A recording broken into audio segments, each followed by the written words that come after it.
खिलाफत उस्मानिया के ज़ेर इंतजाम इलाकों में हरमैन शरीफैन भी आते थे। इस इलाके को हिजाज कहा जाता था और इस इलाके के गवर्नर को शरीफ मक्का कहा जाता था। शरीफ मक्का डायरेक्ट उस्मानी खलीफा के ताबे होता था। आखिरी शरीफ मक्का हुसैन बिन अली ने अंग्रेजों के साथ मिलकर सल्तनत उस्मानिया के खिलाफ बगावत कर दी, इस लालच में कि अंग्रेज उसे एक अलग मुल्क बनाकर दे देंगे। पहली जंग अजीम के अवाखिर में जब बागियों ने मदीना मुनव्वरा पर हमले शुरू किए, क्योंकि मक्का तो पहले ही उनके कंट्रोल में था, जब मदीना मुनव्वरा पर हमले शुरू हुए तो फखरुद्दीन पाशा, जिसे आम जुबान में फखरी पाशा भी कहा जाता था, उसने 2 साल तक मदीना मुनव्वरा की बागियों के खिलाफ हिफाजत की। आज की वीडियो में हम मुहाफिज मदीना फखरी पाशा की जिंदगी पर बात करेंगे, तो आइए आज की वीडियो शुरू करते हैं। अस्सलाम वालेकुम दोस्तों, तारीखदान अरसलान शाही आपकी खिदमत में हाजिर है। उमर फखरुद्दीन पाशा अल मारूफ फखरी पाशा 1868 में रूस नामी एक शहर में पैदा हुए। यह शहर आज बल्गारिया में आता है। फखरी पाशा के वालिद का नाम मोहम्मद नाहिद बे और वालदा का नाम फातमी अदीला खानम था। 1878 की रूस तुर्क जंग के दौरान उनकी फैमिली इस्तंबुल आ गई।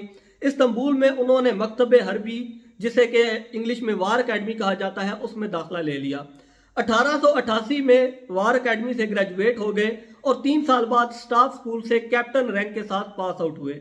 उनकी पहली पोस्टिंग 4th आर्मी के साथ अर्जनकान में हुई, जहां से वो लेफ्टिनेंट कर्नल बन गए। जब यंग तुर्क मूवमेंट ने इस्तंबुल में 1908 में आइन मंजूर करवाया तो फखरी पाशा को इस्तंबुल बुलाकर 1st रेगुलर डिवीजन का चीफ ऑफ स्टाफ बना दिया गया। फखरी पाशा उन चंद उस्मानी अफसरों में से थे जो लिबिया पर इटली के कब्जे के बाद इटालियन फौज के खिलाफ लड़ने लिबिया गए। 1914 में पहली जंग अजीम के दौरान फखरी पाशा को मोसल, जो कि शाम का एक शहर है, उसमें उस्मानी फौज का कमांडर बना दिया गया।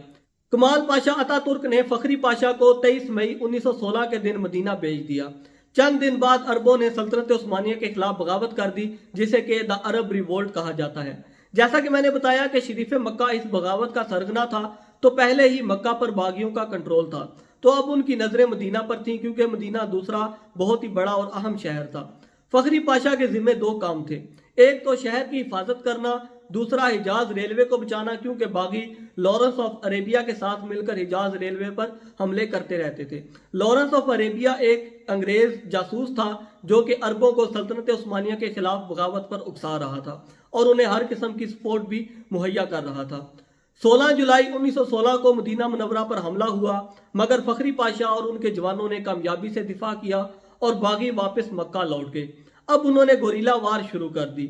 14 मई 1917 को फखरी पाशा ने मदीना मुनव्वरा में मौजूद तबरुकात को हिजाज रेलवे के जरिए इस्तंबुल भिजवा दिया। इन तबरुकात, जिन्हें के सेक्रेड रेलिक्स भी कहा जाता है, इनमें नबी करीम सल्लल्लाहु अलैहि वसल्लम के जाती इस्तेमाल की अशिया, मतलब उनके जूते, उनके कपड़े, उनकी तलवार, इस समेत ऐसे 500 के करीब ऐसे पीसेस या आइटम्स थे जो कि नबी करीम सल्लल्लाहु अलैहि वसल्लम या उनके दौर के साथ मंसूब थे। आजकल ये तमाम आइटम्स इस्तंबुल में म्यूजियम में मौजूद हैं। इन तबरुकात को इस्तंबुल भेजने का एक मकसद ये भी था कि अगर ये बागियों के हाथ लग जाते और बागियों की जो सरपरस्ती थी वो ब्रिटिश कर रहे थे, तो ब्रिटिश हो सकता था कि इन तबरुकात को अपने साथ लंदन ले जाते। तो इस वजह से इस्तंबुल भेजना एक बहुत ही अच्छा और दानिशमंदाना फैसला था। बागी वक्फे से हमले करते रहते थे। उस्मानी फौज के गैरिजन्स पर 1917 में 130 हमले हुए और 1918 में इन हमलों की तादाद सैकड़ों में थी। फखरी पाशा ने अभी तक बागियों को कामयाब नहीं होने दिया था, मगर 30 अक्टूबर 1918 के दिन उस्मानी हुकूमत ने जंग बंदी का मुआहिदा साइन कर लिया, जिसे मुआहिदा मदरोस कहा जाता है। इसके साथ ही कैपिटल से सरेंडर का हुक्म आ गया, मगर फखरुद्दीन पाशा ने सरेंडर करने से इनकार कर दिया। एक दिन मस्जिद नबवी के मिंबर पर चढ़कर कहा कि ए खुदा के रसूल सल्लल्लाहु अलैहि वसल्लम, मैं आपका साथ नहीं छोड़ूंगा। इस्तंबुल से सप्लाई का एक ही रूट था, हिजाज रेलवे। वो बागियों के हमले के साथ तकरीबन तबाह हो चुका था और दूसरी जानिब सेंट्रल हुकूमत सरेंडर कर चुकी थी, तो अब सप्लाई का आना तकरीबन नामुमकिन था। अब फौजियों के पास ना तो लड़ने के लिए हथियार बचे थे और ना खाने को रोटी बची थी, तो उन्होंने मजबूरन कीड़े मकोड़े खाकर अपना गुजारा बरकरार रखा, लेकिन इसके साथ ही बहादुरी के साथ लड़ते भी रहे। फखरी पाशा ने जंग बंदी के 72 दिन बाद तक भी सरेंडर नहीं किया था। आखिर 10 जनवरी 1919 को उनके मातहत अफसरों ने इस्तंबुल के ऑर्डर पर उन्हें गिरफ्तार करके ब्रिटिश और अरब बागियों के सामने पेश कर दिया। अरब बागियों को तो वैसे निकाल ही दें, क्योंकि करता धरता तो सारे ब्रिटिश ही थे, क्योंकि वही उनके मालिक थे। ब्रिटिश ने पहले उन्हें चंद महीने काहिरा में कैद रखा।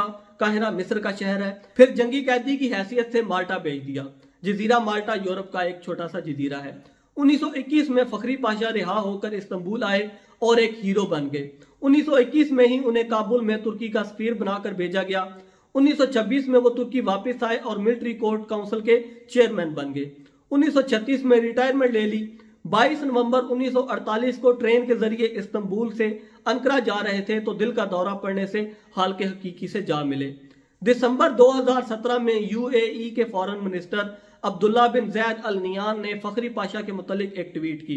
ट्वीट में फखरी पाशा पर तबरुकात चुराने का इल्जाम लगाया गया था और साथ में लिखा गया था कि रजब तैयब उर्दगान और इसके अबाव अजदाद की अरब मुसलमानों के साथ ये तारीख है। इसके बाद दोनों ममालिक के ताल्लुकात जो कि पहले से खराब थे मजीद खराब हो गए और तुर्की ने अंकारा में यूएई की एम्बेसी के बाहर दो सड़कों के नाम डिफेंडर ऑफ मदीना स्ट्रीट और फखरुद्दीन पाशा स्ट्रीट रख दिया। फखरुद्दीन पाशा ने बगैर किसी सप्लाई के 2 साल तक डट कर मदीना मुनव्वरा की हिफाजत की और ये साबित कर दिया कि जज्बा ईमानी के सामने कोई भी ताकत, कोई भी फौज नहीं ठहर सकती। तो दोस्तों, ये थी फखरुद्दीन पाशा अल मारूफ फखरी पाशा की कहानी। अगली किसी वीडियो में किसी नए टॉपिक के साथ आपकी खिदमत में हाजिर होऊंगा। फिलहाल अरसलान शाही को इजाजत दीजिए। अल्लाह हाफिज़, फी अमानिल्लाह। दुआ में याद रखिएगा। चैनल को सब्सक्राइब करना ना भूलिएगा। शुक्रिया।